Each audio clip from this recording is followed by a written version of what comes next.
These programs can change a belief you had your entire life in maybe 15, 20 minutes. Many of them create a state of super learning like you were when you were an infant. Yet there is a better and faster way even. The mind has two parts.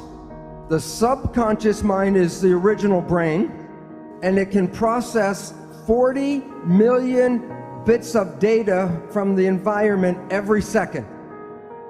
The mind is very powerful and very fast, but it's totally habitual. It's not creative. It can only play back what it learns. In evolution, the front part of the brain, the prefrontal cortex, gives rise to consciousness. It's a small piece of the brain that is consciousness. Self or consciousness is an add-on option, and most people don't exercise the option. But note, it can process only about 40 bits of data per second. The subconscious mind is 1 million times more powerful. While the subconscious mind is fast, the conscious mind is slow at processing. That's why when you're in an emergency or stress, you operate from this one, because it can operate fast and handle lots of data. But the difference between the two is this is habitual. It is the conscious mind that is creative and can generate free will. The conscious mind can control anything in your entire body. They used to say there were parts of our body that were involuntary control. But now we know that's not true. For example, yogis can regulate their heartbeat, their blood pressure, or body temperature with conscious mind. So while the conscious mind can only handle a few things, the subconscious mind can do many, many thousands of tasks at the same time. Now, recently, neuroscientists are talking about how your unconscious really shapes your life, your decisions.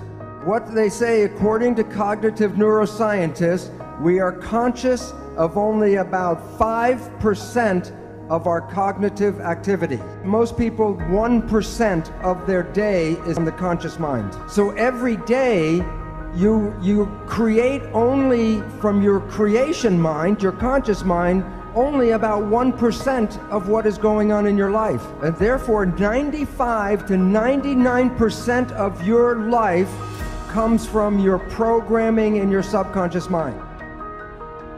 So what this means is maybe you were the child in the store and your parents said you do not deserve. 95% of the day you will sabotage your life to make sure you do not deserve.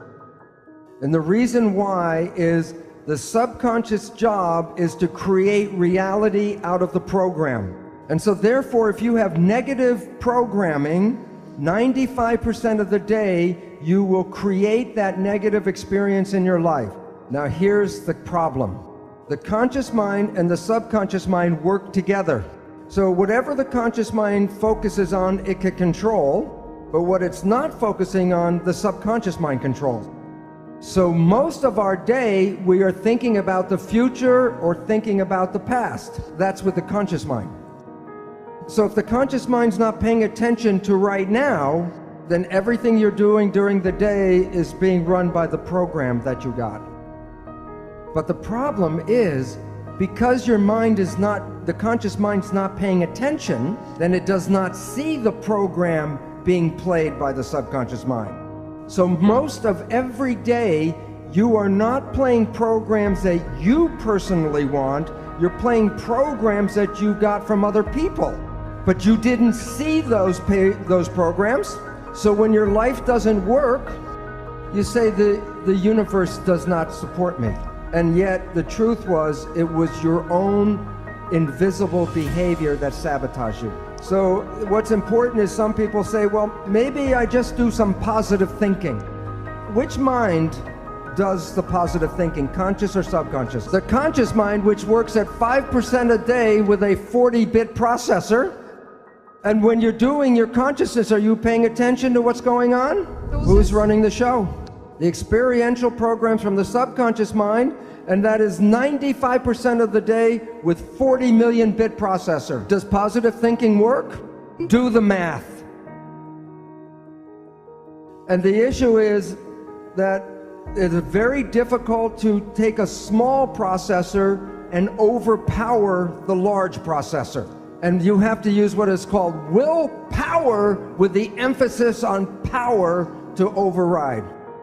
Now here is the second catch, or the second problem. The subconscious mind is like a recorder tape player. It records an experience, and then when you push the button, it plays the experience back. So then we take our conscious mind and we want to talk to the subconscious mind and change the program. Now think about it this way. You have a tape player and I give you a cassette with a program. You put the tape in and you push play. And the program is going, you say, I don't like the program. Then you go up to the tape player and you say, change the program, change the program.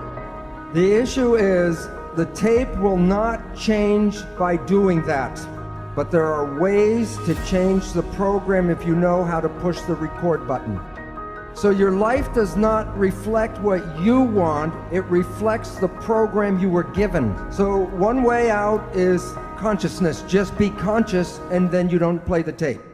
A second way out, clinical hypnotherapy, because that puts you back in the same brain state that you were in the learning period. And then you can put a new program and rewrite the tape. Yet there is a better and faster way even. There's a group of new psychology modalities called energy psychology. There are many different versions. For example, holographic repatterning, body talk, EMDR, EFT. The one I am most familiar with is Psych-K, P-S-Y-C-H-K. These programs are like pushing the record button on the tape player. These programs can change a belief you had your entire life in maybe 15-20 minutes. Many of them, like Psych-K, create a state of super learning like you were when you were an infant. But I'm now going to show you how your thoughts go out and affect your life on the outside. EEG, you put wires on your skin and read the brain activity. MEG, the probe does not even touch the head. You can read your brain activity outside of your head. It's not magic. When a nerve carries a signal, it's like an electric wire. It has an electrical component, and so the electric component can be picked up by electrodes on the skin. But when a wire is carrying a current, it also has a magnetic field around it. The magnetic field passes through the skin. Your thoughts are not contained in your head. The people that you get connected to, you are entangled with. And many people are familiar, if you think about someone or talk about someone you haven't seen for years, and I say, oh, I haven't seen my friend John in 10 years, and the phone rings and it's John.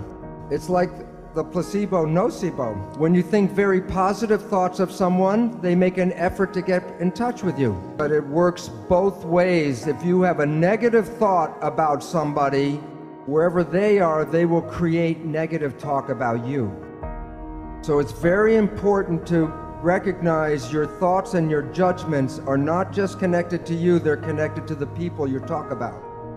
You are exciting and activating those things in the world that are connected to your thoughts. When a mugger is trying to pick out which person he's going to attack, of the different people walking down the street, which one do you think gets attacked? The one who is most afraid.